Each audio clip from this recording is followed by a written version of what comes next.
Good morning mga kamarshis! Kumusta kayo?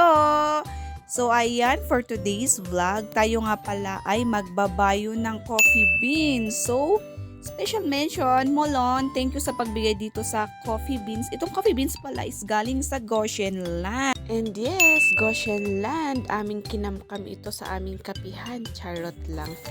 So ayan, bago natin umpisa ng lahat, kailangan ready ang ating kamasalan. Charis! So ayan, ready na natin ang ating pagbabayuhan. Yung mortar and pestle. Ayan, nilagay na natin yung kape. So, kailangan natin bawas-bawasan yung nilagay natin kasi masyadong marami. Pag puno kasi yan, matatapon yan. So, sayang, di ba? So, ayan, babayuhin natin para maalis ang balat ng kape.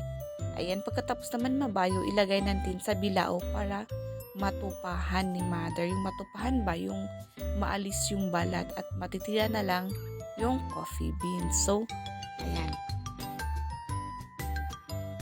So, ayan. Pagkatapos ang lahat-lahat, pwede na nating i-roast yung coffee hanggang maging brown or black or ano man ang gusto nyo. At pag i-roast mo na, dun nalalabas yung aroma, yung bango ng kape.